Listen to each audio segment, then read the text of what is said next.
My daughter Emma graduated as valedictorian. My parents offered to throw her a celebration. We thought maybe, just maybe, they had finally seen her. But when we arrived, the cake read, "Congratulations to our one and only granddaughter." And the decorations were all for Lily, my niece. Emma didn't cry, she didn't scream. She just stood there invisible again. That night, I promised her this would never happen again. 3 days later, I sent a letter that started a war no one saw coming. This isn't just a story about betrayal. It's about the moment I decided my daughter deserved a better legacy. It started with a phone call. Just after lunch on a Tuesday, while I was sorting laundry and trying not to think about how we'd pay Emma's college deposit, the screen lit up. Mom. I almost didn't answer, but habit is a hard thing to kill. I pressed the green button. Her voice was casual, sweet in that syrupy tone she reserved for when she wanted something or wanted to sound generous, without really trying. "Hi, sweetheart. We were thinking of throwing a little graduation party for our granddaughter." I blinked. "Oh," I said, "just something small, family. We'd love to host." There it was. No specific name, just our granddaughter. But I didn't pause. I didn't ask. I smiled even though she couldn't see it and said, "That's kind. Thank you." I told David that evening. He looked surprised. "They're throwing her a party?" he asked like it was a trick sentence. "I think so." He leaned back in his chair, lips parting as if to say something else. But then he stopped.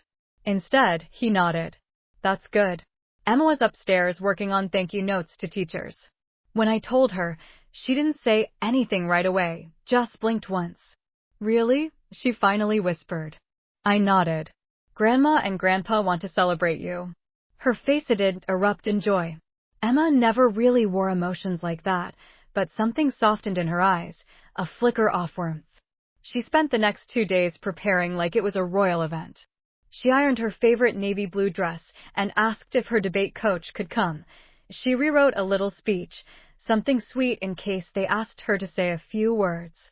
She even picked out a book to give them, an old gardening guide she knew my mother had once mentioned liking, the night before she asked if it would be okay to wear heels. "Not too high," she clarified. "Just nice." I smiled. "You'll look perfect." She didn't ask for anything grand. She didn't expect applause or banners. All she wanted was to be seen. A simple acknowledgement that she mattered. But the next morning, as I sipped my coffee and reread Mom's message confirming the party, something made me pause. The text said, "Looking forward to celebrating with our one and only granddaughter tomorrow." I reread the line twice. Once for logic, once for hope. It didn't make sense. They had 2 granddaughters, Emma and Lily. Had they forgotten, or my stomach turned? Were they referring to Lily? No, that wasn't possible. Emma had just graduated high school with top honors. Lily was in middle school. I wanted to text and ask, but I didn't. I didn't want to sound paranoid. Instead, I told myself it was a mistake, a leftover phrase, a quirky way of speaking. They meant Emma. They had to. David caught mestering at the screen. "Everything okay?" "Yeah, I lied." Just rereading. We loaded into the car just after noon. The sun was hot, pressing against the windshield like a warning. Emma sat in the back seat clutching a small wrapped box. She looked out the window the whole way, humming softly to herself. "This is going to be nice," I said aloud. No one responded. I tried again. "They're trying, you know. Maybe it took them a while, but maybe they finally see her." David nodded just once. Emma didn't turn around. As we pulled onto their street, I felt my heart beat a little faster. Not from excitement, from something else.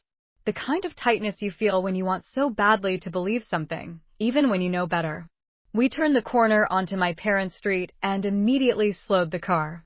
Their front yard, usually modest with odding rose bush and a crooked gnome statue, had been transformed into something out of a catalog. A white canopy tent stretched across the lawn, glinting in the sun. Gold streamers curled around every chair. Folding tables were draped with crisp linens, and a banner hung across the porch in swirling script. "Congratulations to our one and only granddaughter, class of 2025. I slammed on the brakes. David leaned forward, reading it again. "Wait, 2025? Emma's voice, quiet from the back seat. That's Lily's class. I didn't answer. I couldn't. There was a framed photo next to the dessert table. Lily in a white dress holding a rolled-up certificate. Her curls were pinned with glittery clips. A tiara sat atop her head like she'd just won a beauty pageant. I turned to Emma. She was Still. Utterly still. We parked. We stepped out. No one noticed. People were laughing, sipping lemonade, offering air kisses and light hugs. I recognized family I hadn't seen in years. My uncle's ex-wife, a cousin I barely remembered. They greeted us with warm smiles, assuming we were here like everyone else to celebrate. And in a way we were, just not for the same person. A few people tilted their heads at Emma's dress, probably wondering why she wasn't wearing the same sash as Lily. Others gave polite nods and moved on. A woman I barely knew asked, "Aren't you Emma's mom? So nice of you to come support Lily." I forced a smile. Of course. We wandered toward the gift table. Boxes wrapped in glittery paper, hand-lettered cards, a framed painting of a dolphin. We brought nothing. Why would we? This wasn't for us. From the corner of my eye, I saw Ruth. She was near the cooler, scooping ice into cups. I walked over, careful not to let my hands tremble. "The cake says only Granddaughter," I said. She didn't look up. Oh, probably a mistake at the bakery. My voice dropped. "Is this Lily's party?" She finally met my eyes. "Well, yes, but Emma's older. She's almost an adult. This is more of a milestone, don't you think?" My mouth opened, then closed. No words came. Emma stood by the drink table, listening to Lily's friends shriek with laughter. Her smile was small, forced, practiced. The kind of smile you wear when you've been hurt before and already know not to react. David placed a hand on my back. I barely felt it. Someone clinked at a glass. "Everyone, can I have your attention?" It was Amy, my sister, beaming with pride. "Let's all raise a glass to Lily, who finished middle school with grace, intelligence, and so much heart. We are so proud of you." Applause. Cheers. Emma didn't flinch. She didn't cry. She just kept smiling that hollow smile. As people started forming a line for cake, I leaned close to Ruth one last time. "You knew," I whispered. She didn't deny it. "Emma's strong. She'll understand. She always has." Strong. The word landed like a slap. A few minutes later, someone called out, "Let's take photos." Ruth turned toward the crowd and shouted, "Emily, honey, come stand by Lily." Silence. Claire froze. Emma looked over at her. "Did she say Emily?" David murmured. I felt the air leave my lungs. Emma's smile didn't falter. She walked toward Lily, stood for one photo, then politely stepped away. I watched her. The daughter they claimed to love but never truly saw, gracefully blend into the background once more. There are bruises you don't see until years later, the kind that live under your skin, like ghosts, quiet and patient. I didn't realize I'd been carrying them until I saw my daughter smiling through betrayal. That day, something old and buried began to stir. When I was a child, I was always described as easy, not in the scandalous way, just simple, manageable. I didn't throw tantrums. I made my own lunches. I said thank you too often and wanted too little, which made me invisible. George and Ruth had a different energy for my siblings. Brian was the prodigy. Amy was the spark. I was the quiet one. There, but not needed. Loved, perhaps, but lightly. Passively, like background music in a store. Pleasant, but forgettable. Dinner conversations were full of Brian's science trophies and Amy's dance recital. I was at those events, too, participating, but no one remembered that. I sat at the same table, ate the same meals, and somehow existed just outside the spotlight. As a teenager, I told myself it wasn't personal. Maybe they just forgot. Maybe I didn't make enough noise. Maybe easy meant less urgent. I let them off the hook again and again. The house they live in now, where Lily's party took place, was once my grandmother's. When she passed, it was left jointly to Ruth, Brian, and me. I was only 5. I didn't understand what ownership meant. I remember Ruth waving it off, laughing. "You're technically on the deed. she said once, but that's just paperwork. Years later, I asked if she'd ever considered buying out my share. She laughed again. It's just a formality, Claire. It's not like you're entitled to anything. It stuck with me. Not just the words, but the casual certainty behind them. Still, I never pushed. I kept playing the easy child, the one who understood, the one who didn't make waves. When Emma was born, I thought everything would change. I thought Ruth might lean in, touch her cheek, and say, "You were like this once." I thought George would cry the way people do when life circles back. Instead, they brought a bib, a single bib. They asked how many days of maternity leave I had left. That should have been the clue. But I hoped. For years, Emma didn't get the framed photos or the sleepovers or the storybooks. She got birthday cards with the wrong grade written inside. She got, "How's school, sweetheart?" while they scrolled through their phones. They weren't cruel. That might have been easier.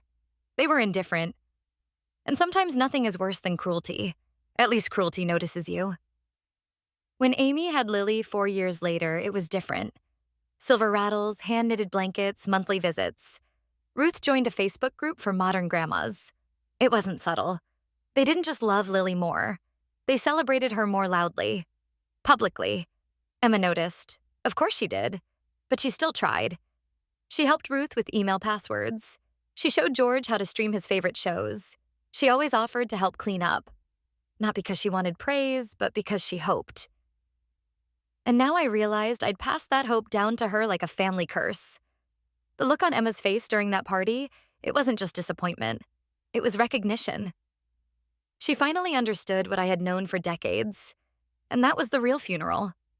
Not for a relationship, but for the illusion of one of the morning after the party, I sat at the kitchen table with a cup of cold coffee and a legal pad. The lines blurred a little. My handwriting started strong, then softened as the emotion caught up with me. But I didn't stop. Not this time. The letter wasn't angry, it wasn't emotional. It was matter-of-fact, precise. The kind of language that doesn't leave room for begging or backtracking. I intend to sell my 1/3 share of the property located at 84 Elwood Lane. I understand my legal rights and expect a formal response within 30 days. David proofread it, made a few edits for clarity. He didn't ask why. He didn't need to. Before sealing the envelope, I stared at the last line for a long moment. Then I added something. This decision is final. No further discussion will be entertained. That was my goodbye. Not a scream, not a fight, just the quiet closing of a door that should have been shut years ago. David slid the envelope into his coat pocket. As we cleaned up the breakfast plates, he paused. "There's something I never told you," he said carefully. "About your mom." I turned. He leaned on the counter. A few months ago, I ran into her at the grocery store. She was with her friend Helen, I think. I nodded. Helen had known my mom since high school. They didn't see me. I was on the next aisle over. "I heard your mom talking about Emma. She said, and I quote, 'Oh, she's sweet, but she's just kind of like a guest in our house.'" The words landed like broken glass in my chest. A guest, my daughter and her own family. I didn't speak, just picked up the plate, rinsed it slowly, like if I moved gently enough, I wouldn't explode. "That was the moment I knew," David said softly. "They were never going to love her the way you hoped." I nodded, and they never loved me either. We drove across town that afternoon. I handed the envelope to my mother personally.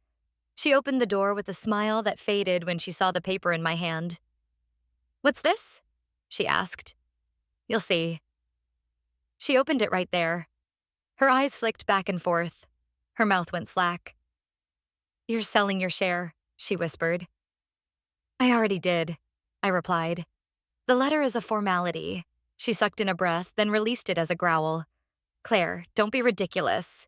This is your home." "No," I said calmly, "it never was." She stared at me, red rising in her cheeks. "You're doing this because of a party." I shook my head. "I'm doing this because you made my daughter feel like she didn't belong. Just like you made me feel for 40 years. Before she could say another word, I turned and walked back to the car. That night, the phone rang. I knew the number before I picked it up. "Heather, Claire," she cried. "What the hell did you do?" I didn't answer. "She's a wreck. She's been sobbing all day. You made Mom cry so hard she almost passed out." I closed my eyes, breathed slowly through my nose. "She's 71, Claire. You're going to kill her with this stress." "She's 71, I said. "And she's been killing me with silence since I was 7. Heather's voice cracked. "You're being cruel." "No," I said steady. "I'm being clear. Emma's not the only grandchild, Claire. Lily matters too." I laughed. Lily always mattered. That was never in question. "You've drawn a line that can't be erased," she whispered. "Good," I said. It was long overdue. Then I hung up. Not in anger, in freedom. Emma had always been the kind of child who colored within the lines, not because someone told her to, but because she wanted it to look right. By the time she reached high school, that instinct had turned into something sharper, more driven. She wasn't just aiming for perfection. She was building armor. She joined the debate team as a freshman and never missed a single practice. She read policy briefs like bedtime stories, argued circles around seniors, and eventually captained the team to state finals twice. She volunteered every summer at the local library, mentored underassmen, stayed up until 2 a.m. editing papers for group projects she wasn't even graded on. Her GPA never dipped below a 4.0. She aced the SAT, got into 4 IVs, and turned down 3. But it wasn't about the resume. Not really. It was about being noticed. She never said it aloud. She didn't have to. After every school event, she'd glance around and ask, "Did you send the photos to Grandma?" Or, "Do you think Grandpa would like my speech?" And every time I lied, of course. Even though I knew Ruth and George hadn't responded to the last 5 emails. Even though they didn't come to her debate finals or the science fair, where she built a working wind turbine from scratch. She never asked why they didn't show up. She just tried harder. She made extra desserts for family dinners, printed out articles she thought George might find interesting, brought Ruth samples of homemade lotion she'd learned to make in chemistry club. She thought effort equaled love. I had once thought the same thing. When I was 12, I won a local essay contest. The prize was a $50 gift card and my picture in the town paper. I showed it to Ruth at breakfast, practically vibrating with pride. She skimmed the article, set it down, and said, "That's nice. Don't forget to feed the dog." I remember staring at the cereal box, waiting for something more. It never came. Emma's senior year mirrored that same script. She'd achieved more than any teenager I'd known, and still all she got from my parents was mild curiosity and absent-minded nods at best. And yet she never gave up, never hardened. That was the most painful part. She still believed, still hoped. I once found her reorganizing the photo albums in our living room. She was pulling out prints from middle school, class trips, birthday parties, moments I'd forgotten, and sliding them into new sleeves neatly, carefully, alphabetically. When I asked what she was doing, she smiled and said, "Just making things easier to find in case Grandma ever wants to look through them." That broke me more than any cruel word could have. She wasn't organizing photos. She was preserving evidence that she had existed, that she had mattered to someone, to anyone. I watched her from the kitchen doorway that day, and for the first time in years, I saw myself not as a mother, but as a daughter. A daughter who had spent a lifetime earning what should have been given freely. A daughter who had passed down her deepest wound like a family recipe. I wanted to tell Emma to stop trying, to stop shrinking herself to fit into spaces that would never hold her. But I couldn't bring myself to say it yet because if she stopped trying, it would mean she had given up hope. And I wasn't ready to watch her lose that. Not yet. I was cleaning Emma's room while she was out with David, just gathering laundry and picking up dishes she'd left from the night before. Her shelves were organized by subject. Her desk a controlled mess of notebooks and sticky notes. Typical Emma. Then I noticed the shoebox under her bed. It wasn't hidden exactly, just tucked away, like something precious that didn't want to be forgotten. I pulled it out, expecting old debate medals or childhood drawings. Instead, I found letters, Dozens of them. Neatly folded, carefully stored, each one in Emma's handwriting. The dates spanned years. I opened the first. Dear Grandma, today I won second place in the regional science fair. I thought you'd like to know. The judge said my project was the most creative. There were more. Dear Grandpa, remember when we talked about history books? I read one about World War II that reminded me of what you said. I hope you're doing well. Letter after letter written with so much hope, so much tenderness. None of them had stamps. They weren't sent. They had never been meant to be sent. These were love letters to ghosts, and none had ever been answered. I sat on her bed, the box on my lap, my hands trembling. That's when I heard the door open downstairs. Emma's footsteps, soft but distinct. I didn't hide the box. When she reached the room, she paused in the doorway. You found them. I nodded, unable to speak. She walked in slowly, then sat beside me. Her voice was gentle. I used to write one every time something important happened. Even if they didn't care, I just needed someone to tell. I looked at her. You could have told me. I did, she said. But sometimes I wanted it to come from me, to them without filters. She picked up one envelope, stared at the date. I think I hoped if I kept writing one day, they'd read them. Maybe I thought if I was perfect enough, they'd remember my name. The simplicity of it shattered me. Not the sadness, the faith. 18 years of trying, of giving more than she ever received. And still she carried hope like a second spine. I reached for her, and for the first time in years, she didn't resist. She let me pull her close. I'm so sorry, I whispered. She said nothing. I buried my face in her hair, breathing her in. My chest cracked open with a grief I hadn't known I was holding. Grief not for what they did, but for what I hadn't stopped. I should have protected you better, I said. You did your best, she replied, but we both knew that wasn't true. I had made peace for too long, smiled through too many dinners, made excuses instead of setting boundaries. I had taught her that love was something to be earned because it was what I had been taught. And now she carried my wounds alongside her own. That night, after she went to bed, I sat alone in the living room. My phone was in my lap, screen glowing softly. I opened my photo gallery. Dozens of family pictures filled the screen. Holidays, birthdays, blurry group shots from Ruth's backyard. Most of them featured Emma on the edge of the frame, smiling with that polite stiffness she had mastered over the years. I tapped on the first one. Delete.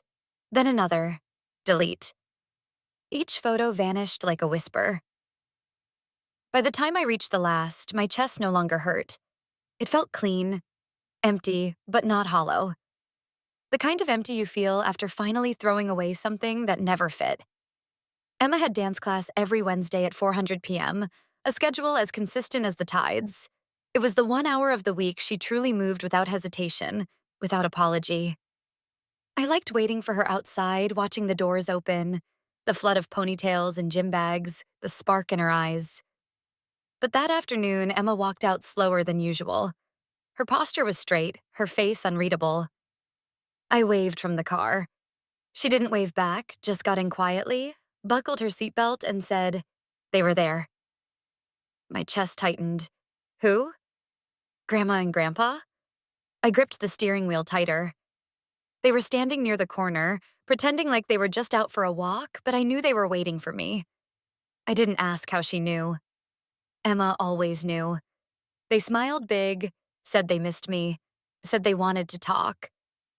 I stayed silent, my pulse thudding in my ears.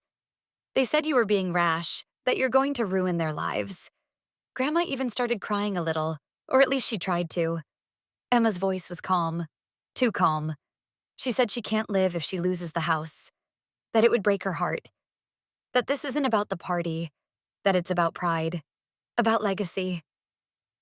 I clenched my jaw. Then Grandpa said, I'm the only one you listen to, that if I just talk to you, you'll stop this, that we can all go back to how things were. I stopped at a red light. My hands were trembling. Emma stared out the window. I told them, no.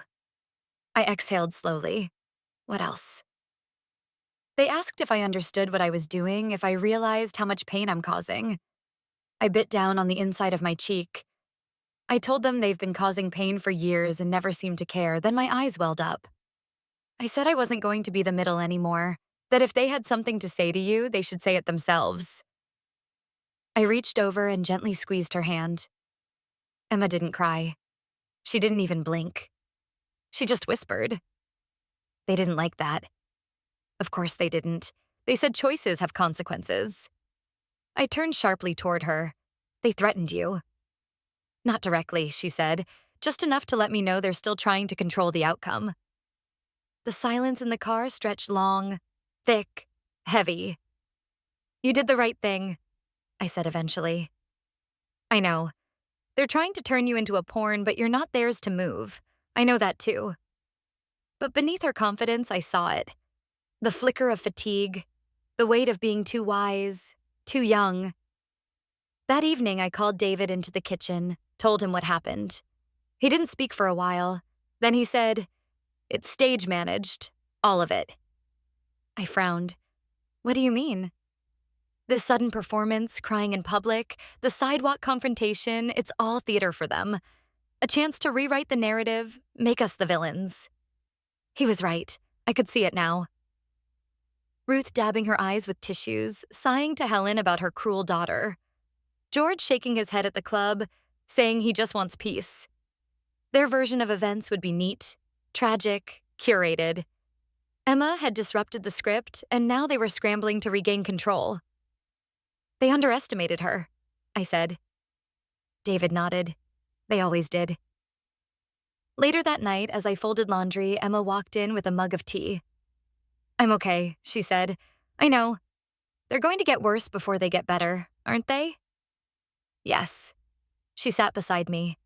I don't want to feel bad for them. You don't have to, but I kind of do. I wrapped an arm around her. That's because you're kind.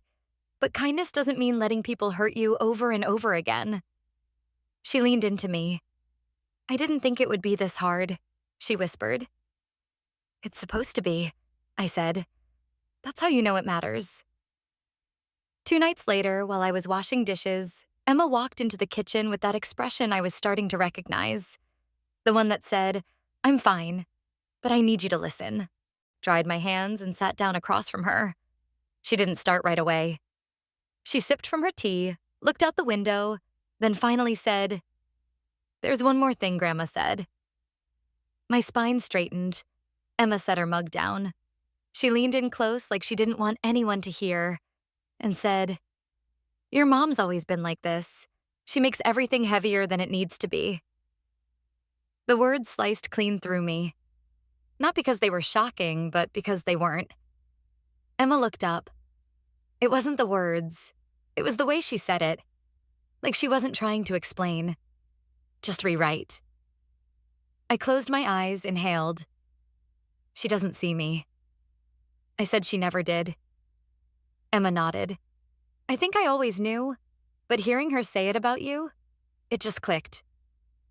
There it was. The truth I had buried for decades finally spoken aloud. They hadn't just failed to love me properly.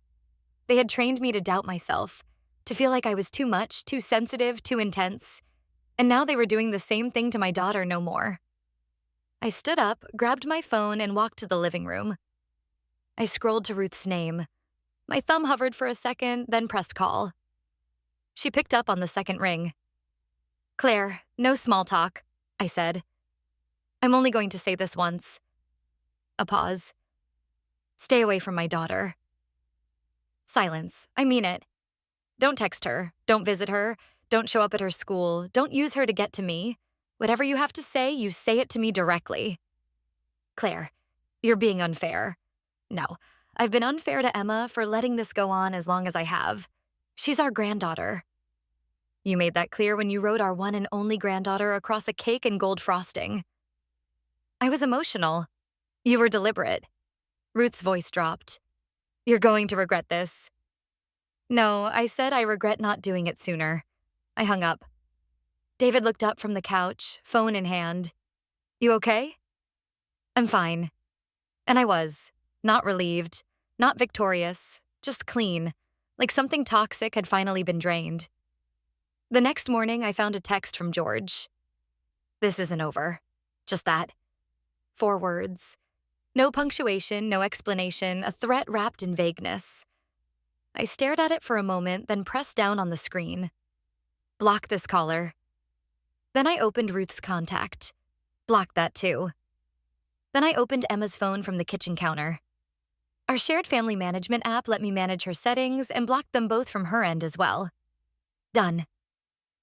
David walked in just as I was setting the phone down. "You sure?" I nodded. "I'm not letting them sneak in through the cracks." He kissed my temple. "Good." We didn't talk about it again that day. We didn't have to. The boundary had been drawn, not in chalk, but in steel. Emma came home from school, noticed the silence, and just smiled. "They're not going to like it," she said. "They don't have to," I replied. She reached for a snack and turned on the TV, her shoulders more relaxed than I'd seen in weeks. Later that night, as I folded laundry, I found one of Emma's socks missing its pair. I laughed a little at the mundane problem, at the absurd normally of it all, because this peace, this absence of chaos felt strange. But it was a good kind of strange, like breathing after years of holding my breath. It was a Thursday, the kind of ordinary day where nothing should happen. David was at work. Emma had just come home from class and was rifling through the mail like she always did. I was in the kitchen making tea, humming something without realizing. Then she called, "Mom." Her voice was tight. I turned around. She stood frozen in the doorway, a large envelope in her hand, the university logo printed in bold across the front. My heart lifted for a second. Housing details. I thought, orientation packet. Then I saw her face, pale still. She handed it to me wordlessly. I tore it open with shaky fingers. Inside was a single-page letter on official stationery. The first line made my knees lock. "Your enrollment is currently under review due to a report received containing undisclosed academic discrepancies and omitted legal obligations." I reread it once, twice. No details. No name of the accuser. Just anonymous concern. Here they were reviewing her financial disclosures, her community service records, even her application essay. It felt like someone had knocked the air out of my lungs. Emma sat down slowly, like the weight of the letter was physically pressing her into the floor. "I don't understand," she whispered. I didn't lie. I didn't hide anything. "I know," I said, but my voice cracked. "I know, baby." David came home half an hour later. I was still holding the letter like it might burst into flames. He read it once, then again. His jaw clenched so tight I thought it might snap. "Someone submitted this," he said flatly. "Someone tried to destroy her future." "It's anonymous," I whispered. But who else even knows enough details till I didn't finish the sentence? We all knew who. David sat beside me, wrapping his arms around my shoulders as I began to shake. "They wouldn't," I whispered. "They couldn't." But even as I said it, I didn't believe it because they had. They had smiled to her face, wept fake tears on sidewalks, and then turned around and filed an anonymous report to the school board, trying to make her disappear again. This wasn't a petty party trick. This was war. Emma didn't cry. She just stared ahead like the world had suddenly tilted, and she was the only one trying to stay upright. I wrapped my arms around her, but the guilt was louder than my comfort. "I'm so sorry," I said. "I never should have let them near you." "You didn't know," she murmured. "But I should have." David stood up, pacing. "This can't go unchallenged." "We need to call the school, demand an appeal, get a lawyer if we have to." I nodded, trying to steady my breath. The sense of betrayal was too big to name. It sat between us like a storm, heavy and wild. They hadn't just attacked her reputation, they'd attacked her life, her work, her worth. I folded the letter and set it on the table like it might poison us if left out too long. Emma finally looked at me. "Do you think they did it out of anger?" I blinked. "What do you mean? Do you think they were mad about the house, or was this just who they are?" The question sliced clean through me. I had no answer because maybe it wasn't about revenge. Maybe it was about power, about control, about making sure that no one in this family, especially a girl like Emma, ever flew too high. Because if she did, she might see the truth from above, that the love they claimed to give was just a leash. The next morning, I charged the old voice recorder David had kept from his freelance journalism days. It was small, discreet, and easily slipped into the inside pocket of my coat. I didn't tell Emma or David what I was planning. I needed to do this alone.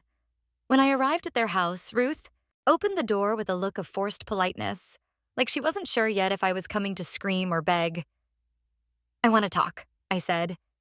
She stepped aside. Of course. George sat in the den, pretending to read the newspaper, but clearly listening. I took a seat at the kitchen table. The recorder was already running. "I want to ask you something," I said, voice steady. "Did you file a report to Emma's school?" Ruth blinked. "What are you talking about?" "A report anonymous, questioning her application, her character, her place there?" She smiled faintly, that smug little twitch of the lips she always used when she wanted to seem innocent. "Claire, that's absurd." George spoke from the den. "Why would we sabotage our own granddaughter?" I leaned forward. "Because you don't think she belongs there." Silence. Then Ruth said slowly, "That school isn't meant for someone like her." Click. There it was. I didn't flinch, just stared at her. "She got in on her own," I said. "She dragged your drama into it. What did you expect?" "She's not a child anymore," George added. "She's part of this," I stood. "You're not just bad grandparents, you're dangerous people." And then I walked out. I didn't slam the door. I didn't scream. I didn't even breathe deeply until I was back in the car. That night, I gathered the evidence, the audio clip, the photo of the cake with the pink icing that said, "To our one and only granddaughter," and a PDF scan of the letter from the university with anonymous concern highlighted in yellow. I uploaded them to our family group chat, no message, no caption, just 3 quiet bombs. And then I put my phone on silent and made dinner. By the time I checked again an hour later, the group had erupted.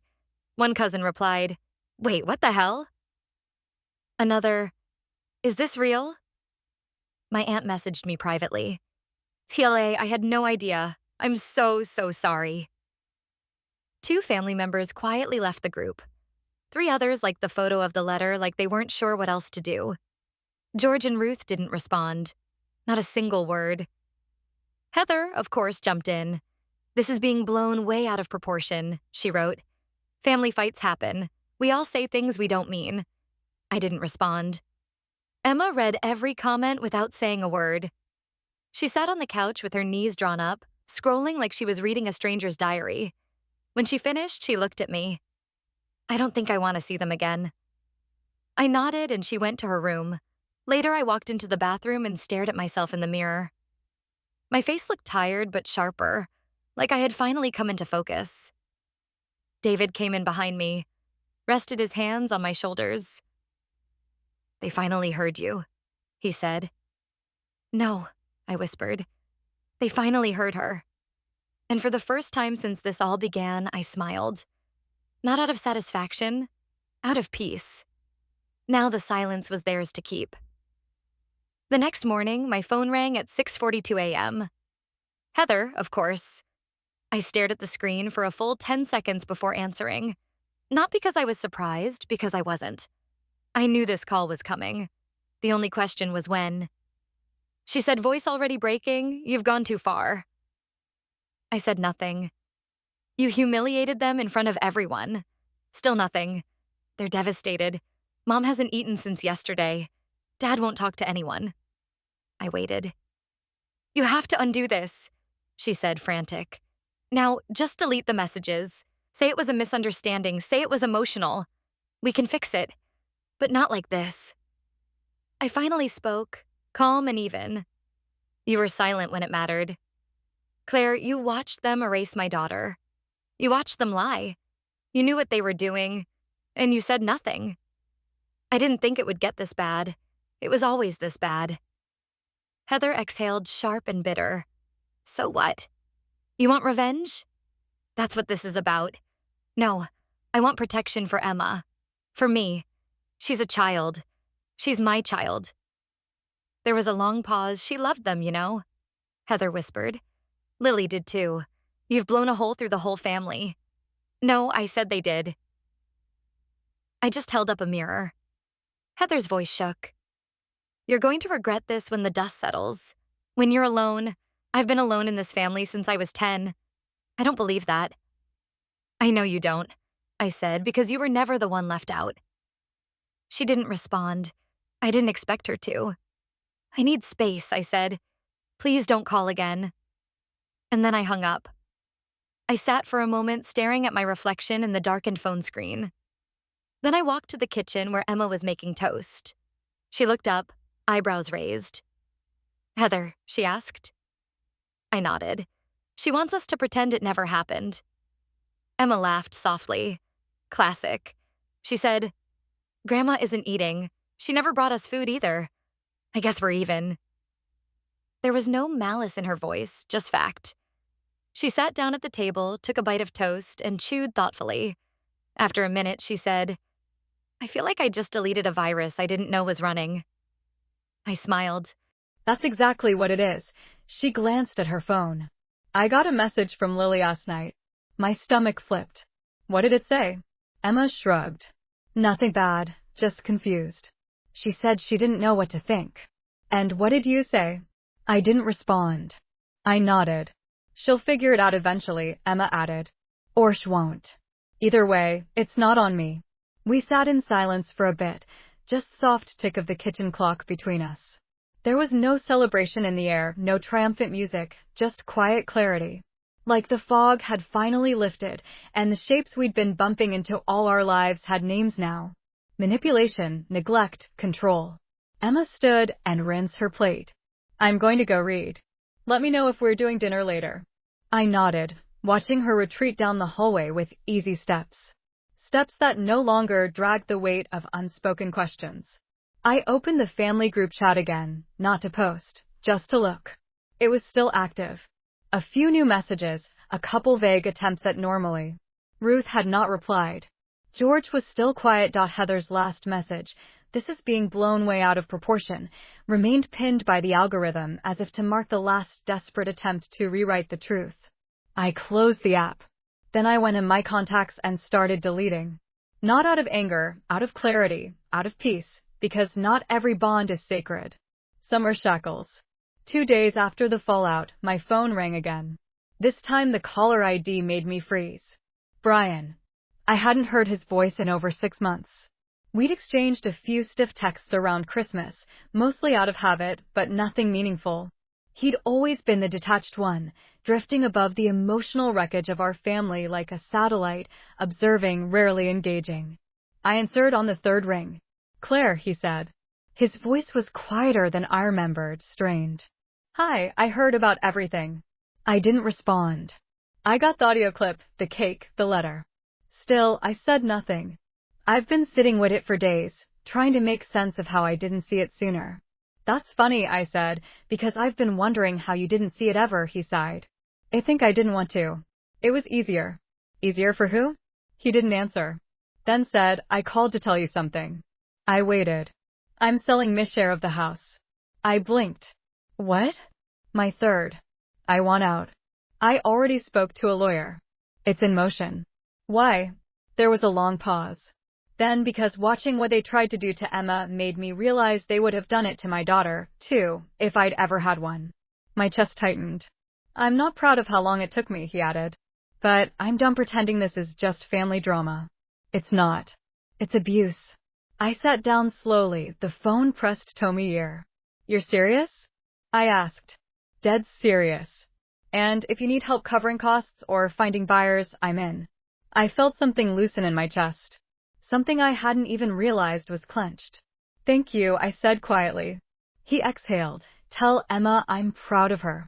I nodded, though he couldn't see me. I will. After we hung up, I sat in the kitchen for a while, staring at the fridge.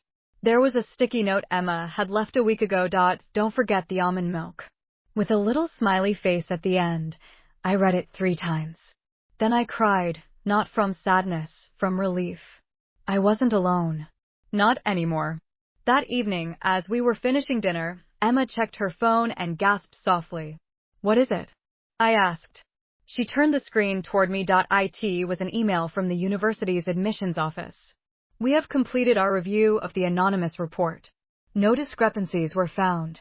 Your admission and scholarship remain fully intact. We look forward to welcoming you in the fall." I covered my mouth with both hands. David looked over her shoulder, read it once, then sat back and smiled. A deep, quiet smile. "They tried to break her," he said. "She became unbreakable." Emma blinked fast as if unsure whether to laugh or cry. I reached across the table and took her hand. "You earned this," I said. "No one can take it from you." She didn't say anything, just squeezed my fingers and nodded. Later that night, David and I sat on the porch. The sky was beginning to purple and the air smelled faintly of jasmine. "I didn't expect Brian to come around," he said. Neither did I. "I think people surprise us more when they finally stop pretending." We sat in silence for a while. Then I asked, "Do you think we did the right thing?" He didn't answer immediately. Then he said, "I think the right thing doesn't always feel good at first, but it keeps you warm in the end." Emma joined us a few minutes later, barefoot and carrying mugs of tea for all three of us. She curled up in the chair beside me and said, "I feel lighter." "You are," I whispered. The three of us sat there under the soft hum of twilight. And for the first time in years, the quiet didn't feel dangerous. It felt like peace. The house sold in less than 2 months. It was easier than I expected. The market was decent. The location still desirable. And once Brian and I signed the joint authorization, it moved quickly. Wired a third-party mediator to handle everything.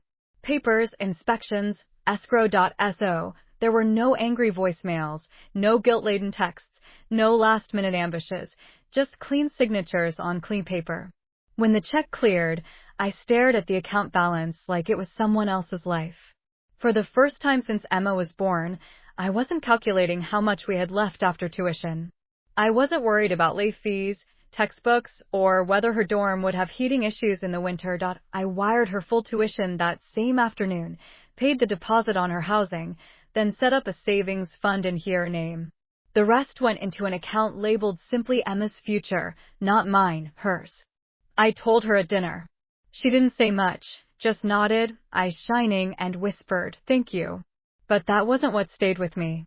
What stayed with me was the way her shoulders finally relaxed, like something she'd been carrying for 18 years had finally lifted. As for George and Ruth, they vanished almost as fast as the house did. I heard through a cousin, one of the few still willing to pass on news, that they used their portion of the sale to buy a small house upstate. It was cheap, run down in a town I had to look up on Google Maps. The roof leaked. The neighbors were loud. There was no air conditioning. They paid in cash. No mortgage, no options, no escape. And more importantly, no visitors. Nobody came by. Not Heather, not extended family, not the neighbor who once brought them baked pies. People had seen the cake. They had heard the recording. Some truths once revealed cannot be reread. I wasn't gloating. I wasn't even angry anymore. I just didn't feel anything, which I realized was its own kind of peace. For decades, I had built emotional sandcastles in a storm, waiting, hoping, bracing for each wave to pull me under. And now the waves were gone. Just a dry shore and new space to build something real. David and Andy cleaned out the last box of shared paperwork that weekend. Old property tax receipts, insurance forms, the last water bill. "Feels strange," he said, taping it shut. "Strange good," I replied. He smiled. Strange freedom. We ordered pizza that night and watched a movie. Just the three of us. No toasts, no celebration, just the steady, quiet acknowledgement that a storm had passed and we were still standing. The next morning, Emma came down for breakfast in a college hoodie.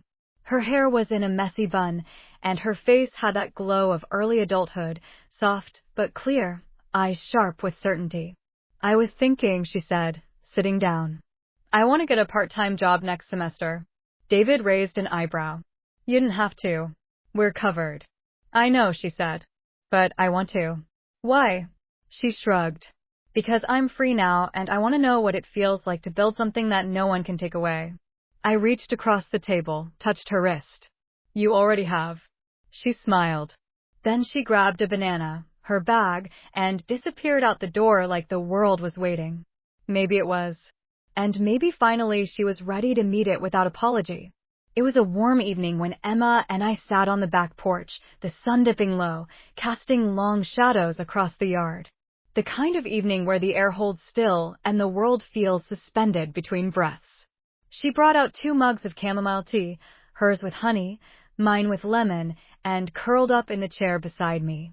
We didn't speak for a while, just sat listening to the soft rustle of trees, the occasional distant bark of a neighbor's dog. Then she asked, if they said sorry, would you forgive them? Her voice was steady, not accusing, not hopeful, just curious. I didn't answer right away. I let the question sit between us, like a visitor we weren't sure whether to welcome or send away. Finally, I said, forgiveness isn't the goal. She looked over, eyebrow raised. Boundaries are nodded slowly, taking that in. I used to think forgiveness was the prize, the noble thing, what strong, kind people do after they've been hurt. Isn't it? She asked. Sometimes, yes, but not always, not when it's weaponized. Not when it becomes a way to let people reset the clock without doing the work. She sipped her tea. I don't want revenge, I said. I don't want them to suffer. I just want space, safety, sanity. Emma leaned back, tilting her face toward the fading sun. That makes sense. A breeze passed through the yard, light, gentle, like approval. I think I used to believe forgiveness meant things could go back to how they were, she said. But now I know how they were wasn't okay. I reached over and brushed a piece of hair from her face. You've grown so much. I had no choice. We smiled, and for a moment I thought that would be the end of it, the final word on a closed chapter. But then my phone buzzed. A message from Heather. I hesitated, then opened it. I don't know if this means anything to you, but I think I'm finally starting to see it.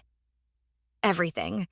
The favoritism, the silence, the weight we were all expected to carry. I thought I was lucky. Now I think I was just afraid to ask questions.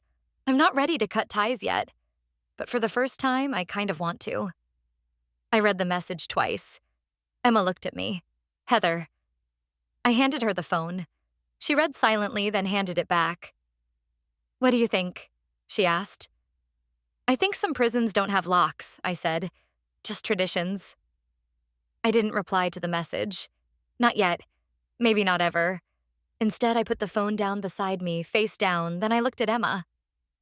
We're not just surviving anymore, I said. We're choosing peace. She smiled faintly, eyes warm.